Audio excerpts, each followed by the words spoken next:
গাজীপুরের শ্রীপুর একটি বাড়িতে যৌথ বাহিনীর অভিযানে ৭ জনকে আটকের ঘটনায় সামাজিক যোগাযোগ মাধ্যমে বিভ্রান্তিকর তথ্য প্রচার করা হচ্ছে বলে জানিয়েছে সেনাবাহিনী। সকালে গাজীপুরে ধান গবেষণা ইনস্টিটিউটে অস্থায়ী সেনা ক্যাম্পে এক সংবাদ সম্মেলনে এই কথাই বলেছেন ১৪ ফিল্ড রেজিমেন্ট আর্টিলারির অধিনায়ক।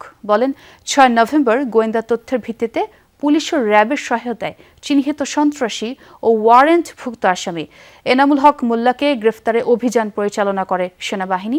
এ সময় এনামুলের পাশাপাশি তার ৬ সহযোগীকেও গ্রেফতার করা হয়। কিন্তু একটি মহল বিষয়টিকে রাজনৈতিক রূপ দেওয়া সহ উদ্দেশ্যপ্রণোদিতভাবে অপপ্রচার চালাচ্ছে।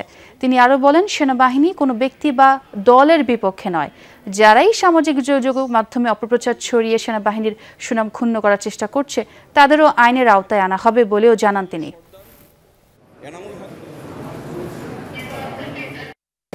একটি মহল এনামুল হক মোল্লার গ্রেফতারের বিষয়টিকে রাজনৈতিক রূপ দেওয়া সহ উদ্দেশ্যপ্রণোদিতভাবে ভিন্ন খাতে প্রবাহিত করার চেষ্টা চলমান রেখেছে। সেনাবাহিনী কোনো ব্যক্তি বা দলের পক্ষে নয়।